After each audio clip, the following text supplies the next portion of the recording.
Welcome to this year's Engine Week. It's time to learn all about engines in aviation. Nick Otterbeck, Air and Aircraft. We've been here since 2004. Firewall forward components, radiators, cowlings, engine mounts. This is based on several hundred Corvair-powered Zeniths that have flown over the years. Thunderbolt is kind of its own animal for Lycoming. Now it's Continental Titan, that's how they came together, yeah. And we're looking for service and support dealers currently. This is our 160 horsepower, same family of engine as the 140.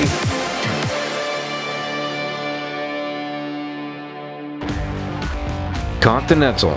Chances are you've flown behind one of these classic engines either currently or during flight training. But did you know they produce an engine specifically tailored to the experimental and LSA market? They call it Titan. All right, everybody. So welcome to yet another episode of the Engine Week series for 2024. And we are talking with Vadim here at Continental in, is it Mobile, Alabama? Absolutely, Brian. We are here in beautiful, sunny Mobile, Alabama. My name is Vadim Catelli. I've been with Continental for about 6 years. Most of the time I've spent in technical support here on the legacy engines. I've also done technical support for Titan as well. So due to the growing demand and Titan, I joined about 6 months ago and started helping to promote the brand and also learning the brand. There's a lot to it. It's an awesome product line and awesome customers and airframes that we put these engines into. So I'm super excited to embark on this journey and help promote the brand and identify new leads and be helpful for the customer, be out there and take care of it, man. Awesome. Well, I'm happy to have you on and happy to hear that you're there to help support aviation and many aspects of it. So people are probably aware of the name Continental. It's been around for, I think, 100 years or so, right? But very specifically, we'll talk about the different offerings Continental has altogether. But for people that are brand new to the Titan line, can you explain what the Titan brand or branding is for Continental? So Titan is a basic engine design is very similar to our legacy line. So horizontally opposed, 4-cylinder, air-cooled engines. The way we acquired Titan, it was a creation of a company called Engine Components International, ECI, out of San Antonio, Texas. So back in 2015, we have acquired the company. They had a good product going, so I say, hey, this is awesome. Let's continue that. So we have invested a lot of time and money to make these better, to make these more attractive, invested a lot in marketing, developed a new OEM relationship with different airframe manufacturers on the experimental side. So it is Continental, it is Titan. So now it's Continental Titan. That's how they came together. Yeah. And so did you guys kind of hand pick a few models or horsepower models, if you were, to add into the Titan line, or is it pretty much anything that Continental makes, it's just a version of that? No, they used to have a few models and a few various displacements for these, but the most popular ones kind of raised to the top. So we have the 340 cubic inch and 370 cubic inch offerings on this Titan. So these are the options as far as the displacement goes. Okay, so you've kind of boiled it down to what's have sold the best or been most popular, and decided to stick with that. Absolutely, and also to eliminate some redundancy, and that's also a result of feedback from our customers. Hey, why would you make something that has lower horsepower with the same footprint? I said, that's a good thing. Why not just take the power? Because you're really not sacrificing anything, but you only have power to gain from these. So these are the two that raised to the top, and those are our offerings now. Okay. So that being said, the 270 cubic inch and 340, what is the horsepower of each of those? So both actually vary. So what dictates the horsepower is, one is displacement, and two is the compression ratio. So on the 340 cubic inch engine, we're looking at from 174 to 180 horsepower.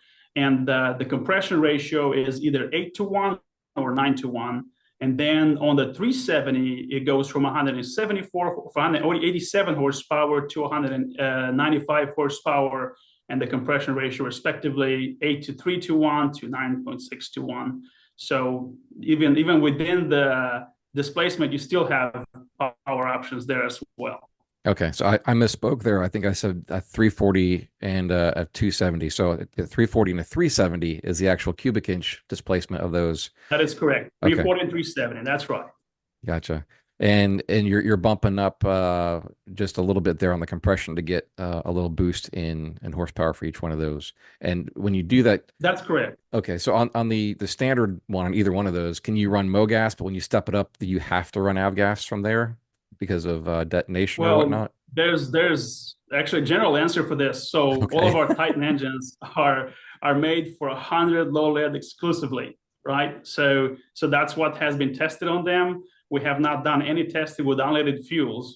We're open to do it just up to date. We really don't have anything in numbers to prove it or disprove it. But I do have knowledge of people in the field opting for a lower compression option so they can experiment on their own with various types of fuels. We just don't have any data to back it up, but it's being done, and that's why people do choose to go with the lower compression, because we sell these engines and people, since it's experimental, that's the beauty of it. You have the freedom to do other things to it. So people go forward and experiment with different kinds of fuel delivery, maybe even installing some kinds of forced induction. I've seen all kinds of things out there. So they pick it with a certain path in mind, what they want to do next. You can leave it as it is, or you can do what you want to it since it's experimental. And that's the beauty of it. That's what I like about it. Sure, absolutely. So to define the Titan line first, and we'll talk about the other offerings that you guys have for certified and whatnot. But how does the engine come? Does it come more like a long block and you have to add your own exhaust and your own carburation or fuel injection, or does it come as a complete, like, ready to run engine? How do you package it? It does come as a complete running engine, except we do not offer exhaust, right? So when you order an engine, you get your fuel system, whether it's carburation or fuel injection, you get your ignition, and you get the rotating assembly. So it also gets a 1 hour run on our test cell. So when you receive your engine, all you have to do is bolt the exhaust to it and service it with oil and fuel, and make sure you do the 25-hour break-in for it. That's crucial for the longevity, and make sure you don't get the excessive oil consumption, and go have fun. Okay. Good to know there. So going back to Continental as a whole here, what are you guys offering, whether it's experimental or certified, as far as horsepower ranges? I know I think the bottom line is right around 100 horsepower, and then it goes up from there. But how many different platforms, if you will, do you guys offer currently for the whole line of Continental? Well, how much time do you have? Well, so we're starting at with the 200 series engines. So those are rated at 100 horsepower. Those are also 4-cylinder, and some people may be familiar with those. They're a derivative of our older A and C series engines, like the A65 and C85 and C90. So that's your O200 now. For the O200, you do have the option of a standard O200. We also have a lightweight version of that one as well with the O200 Delta. The next step up is the IO240, which I do personally fly behind one. Those are going in the Diamond DA20, and those are rated at 125 horsepower. Those are all fuel injected, very well performing engines, nice compact packaging. And then we move up to the 360. You'll find the 360 series in lots of the Piper and Turbo Arrow, Piper Senecas, and some of the Moonies. And those horsepower ratings, they start at about 195 all the way up to 215 horsepower each. So we have various. When I talk about a series, think about it. Each series has about 8-10 models per series, and then within the series you have different specs. So that's a whole world on their own. And then you have the 120 cubic inch engines, and then 520 and 550 cubic inch engines as well. And those are from about high 200s to low 300 horsepower. And I forgot to mention one that has been a big player in our company, the 0470. and that was mounted on the Cessna 182s, and that one's rated 210 horsepower as well. Okay. So since we're going through the line here, I also wanted to ask about, I believe I've seen this out in a few aircraft, and maybe it is the Diamond. Are you guys still producing or experimenting with a diesel line of engines? I'm glad you asked. That was going to be my next thing. So we have made lots of progress on the diesel side. So we have the 100 series diesel, which is the CD135 and the CD155, and that dictates the horsepower that the engine puts out. And also now we have the CD170. So started from the lower one, the CD135. You find it on the Diamond DA42s. And the CD155 is offered as an STC option for Cessna 172s, certain models, and also on the Piper, it's also an option for a diesel as well for a single engine Piper. And also the newest development is a beautiful aircraft from Italy called Tecnam. It's the P2010 TDI, which offers our CD170 engine. Nice. And for our highest power rating, we have the CD300, which is a V6 twin turbocharged Jet A burning engine producing 300 horsepower, and that one is offered exclusively on the Diamond DA50 RG airframe. Did you say so lots V6? Going on. V6, absolutely. V6 twin turbo. Okay. Is this a clean sheet design V6, or how did this derive from? This is or is it the partnership? older engines have some origin in the automotive world, so we just took advantage of the development that's already gone into it. But they are heavily modified for airframe for airframe applications. So that's why those are offered only as a well-established STC or through an OEM, because they kind of build the airplane around the engine because they're sensitive to where the cooling elements are installed. So you have to make sure that the airflow is right for them to work at optimal performance. So. Awesome. Going back to the engine for a minute, as far as fuel injection versus carburation, what are you guys using for? Do you have your own fuel injection system? Are you using like a third party bolt-on, or what do you use for fuel injection? So we use on the carburetor side. The carburetor is supplied to us by Marver Schebler. On the Titan side, speaking, we do not make our own. That's a supplier part. And for fuel injection, we have two options, and one is precision, and the other one is airflow performance. So those guys have done a tremendous job developing these systems. They integrate very well with our engines. So we're just using that. And also, a lot of people are familiar with these systems from other areas of experimental. So they're happy to receive those as we sell them like that. Absolutely. Okay.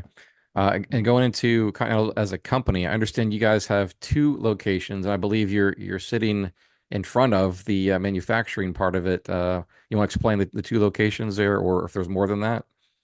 Well, absolutely. So I'm going to step away a little bit. You see behind me through that window, that is our actual factory.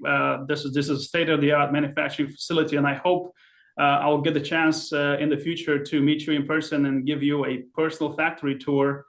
It's a phenomenal place. It's very exciting to just get there and hear the machines humming and smell the machine oil. It's phenomenal to see the raw casting coming in there, going into a machine and shedding about 40% of its weight to see the beautiful polished machine steel part. You can't touch it for obvious reasons, but it's just pretty to look at, right? Sure.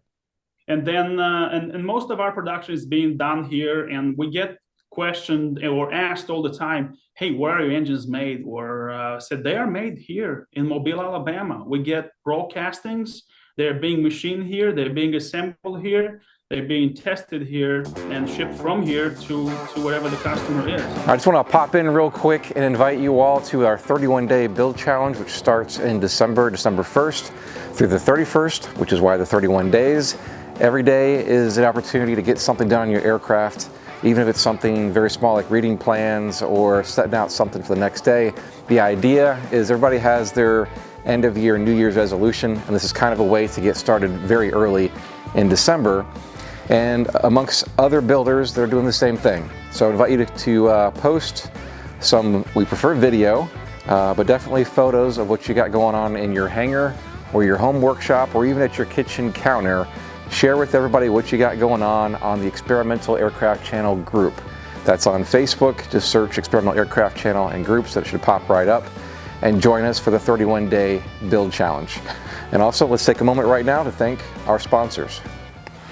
Dynon Avionics at Dynon.com, the premier provider of glass panel avionics systems for experimental and light sport aircraft. And visit our website at experimentalaircraftchannel.com for new videos and easy-to-navigate playlists, and so much more. Another side of our business we have, it's across the bay. It's about a 10-minute flight from here. And it's in Fairhope, Alabama. And over there, we have our overhaul facility. So we overhaul Continentals, we overhaul Lycomings, and we also have an avionics shop and a maintenance facility there as well. Nice. Okay. And we have another facility in Germany, and that's where all of our diesel engines are being built in Germany. Nice. And the location that's like kind of across the river from you guys, is that, you said, that the run-in or test facility, if you will? The test facility is here in Mobile. Oh, okay. Okay. Absolutely. I was thinking for some reason that the break-in was across the river or something there. Well, that would be neat to see those on a test stand. And you send, each engine gets run for about how long before it's sent out? It's about an hour and a half. They're well-established test run procedures. They're just hooked up to a machine, and the machine takes it to its paces, various power settings, various fuel settings, various parameters. So it goes through all that, and then it gets a final inspection. It gets boxed up and sent. So after an engine, before the engine leaves the factory, we make sure that you are ready to service it with your necessary fluids and go flying. Right, right. So what are some of the conversations that you have with customers sometimes, especially on the experimental side, when they're trying to figure out an engine? Do you ask the question, or do they ask the question of like trying to complete the mission? Or do you have like a list of things you go through, like, well, let's talk about this to help better select your engine? They usually have a pretty good idea in mind what they want to do, and a lot of time is dictated by the airframe they're choosing. So as a result of a lot of quote inquiries, we have kind of said, hey, we have this airframe, and that's what we're offering for it. We think it's the best fit, depending on how much room they have in the cowling, depending on the mounting provision, whether it's anifocal or conical. And they would just present them with a certain spec, right? To say, hey, here's a spec, here's what it has. And if they want to modify some stuff, say, hey, I think fuel injection is a little bit much for me. Can we go to carburation? Sure. That's just a 5-minute deal. But you have to do that before you place the order, obviously. Sure, sure. So aside from, I'm sure you guys do factory tours scheduled with people or whatnot, do you also offer, whether it's there or out in the field somewhere, an occasional like training seminar on how to maintain your engine and do basic maintenance on it or anything like that?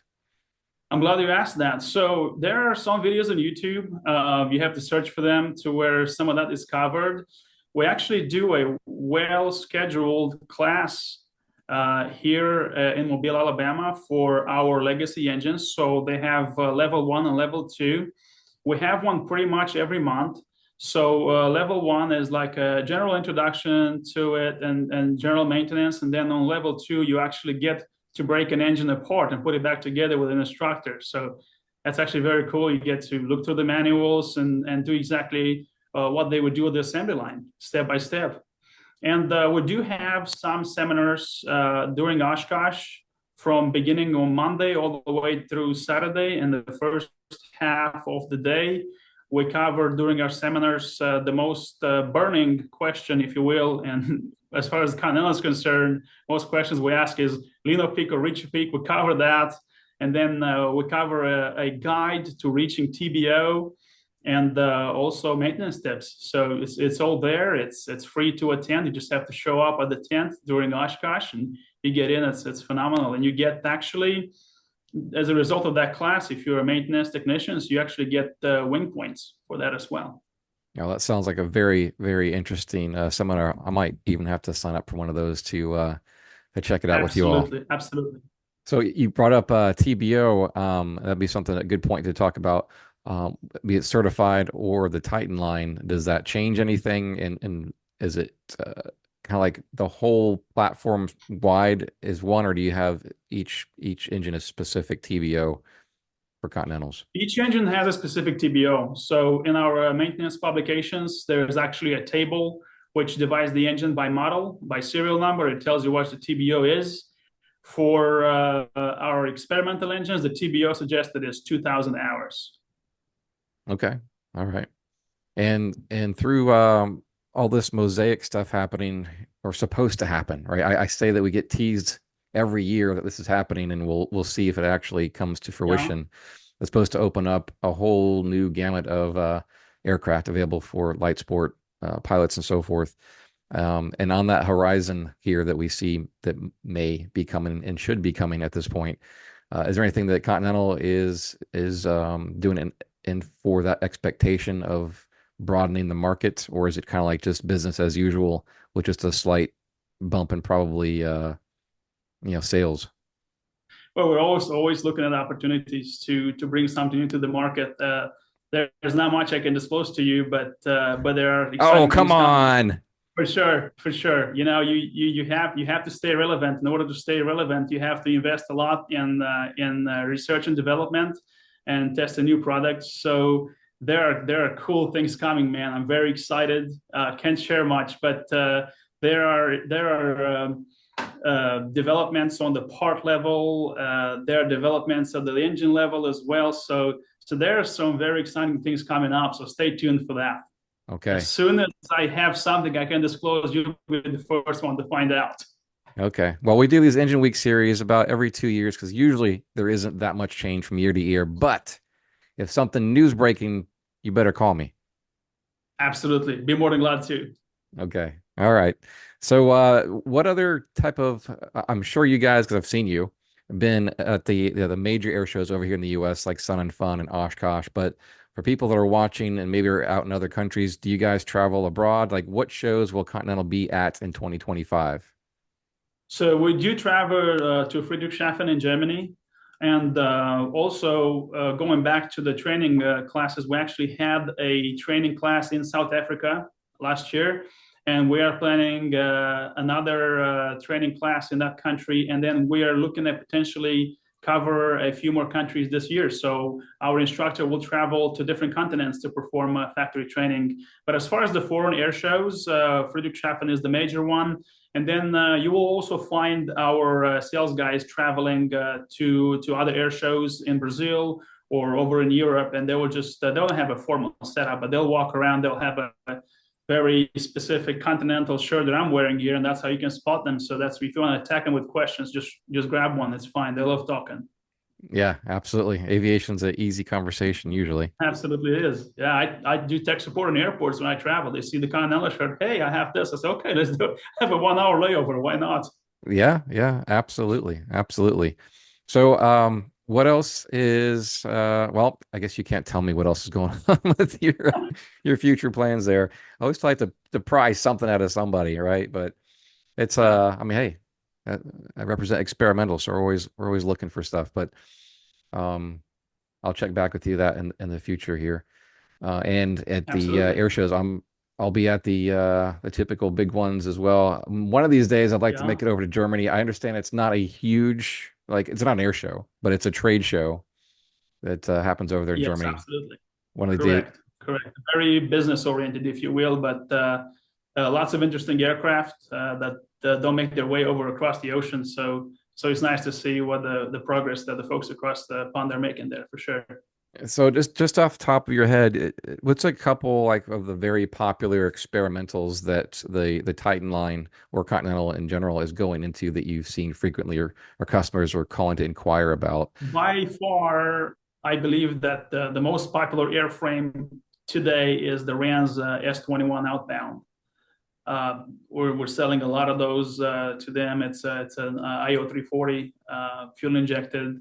And also lots of vans, RV8s, RV9s, RV7s. They are very Titan friendly airframes for sure. We have people who had many hundreds of hours of reliable service out of a single unit and still flying today. They approach us at the trade shows. Hey, I have a Titan. It's performed beautifully. It still runs like a top, and it's very nice to hear that. They're very reliable, long-lasting engines. So they're tested to do a lot more than we tell you can do with them. But they're very, very stout engines. Yeah, As long as you take care of them, obviously. I had the opportunity to fly with Randy in one of his demo planes, the S-21, and we kind of flew both models at 100 horsepower. I think it was a Rotax and the Titan. Both flew very, very well, of course. But the Titan, for sure, I remember it was like being in an elevator. The climb performance was just incredible. Absolutely. But how about the noise it makes, though? When you hear it crank up and you throttle up to go up that hill, it's intoxicating. I love the noise the Titan makes. Yeah, yeah, definitely. And I think he had probably one of the higher compression models in that as well. So it sounded Yeah. it sounded really well. Um, I know everybody, we saw a boost in I'll say sales, but like I saw a boost in like watch time on my channel and stuff during COVID. It was like we were all worried and concerned that this is the worst time to be in aviation because it's all going to die off. And instead, we saw a boost. But through that boost, there was also a supply chain issue, and across the board, there was delay, and people were like a year out on different things. Now that that is over and done with, is kind of everything back to normal, if you will, with the supply? Like, what's the lead time if I were to order an engine from you guys today? When would I expect to see that? So the lead time, it all depends on the type, the configuration you're going to get. So you're looking at the most popular specs. You're probably looking at about 9 months, and they vary from 9 to 12 months. Pretty much is what we're delivering right now. But also keep in mind that people that order an engine, they're just ordering their kit, so they might not be ready for delivery for 2 years. So the wait list is actively managed, and we deliver as instructed by the customers to say, hey, I want it now. But that's the lead time. We're looking generally 9 to 12 months now. Okay. When you Okay. say that so it's done and over with the COVID, actually that's not entirely true. The fall, we still experienced the fallout. It was a domino effect, so it's still taking time for some to recover, just because the nature of operation, as compared, for example, with automotive, the supply chain for GA, it's rather limited, So as far as the amount of parts they make compared to what they sold to the automotive, it's very little. So we have to work hard to nourish the relationship with our suppliers and encourage them to deliver more parts to us. So that's a day-to-day challenge. Absolutely. Yeah, and that's the thing too. I've heard through the industry is that a lot of the third-party suppliers, they actually swapped because either they were unavailable or many reasons they had to find new suppliers, which obviously is a hiccup in the supply chain or delivery chain, if you will, for you guys or anybody.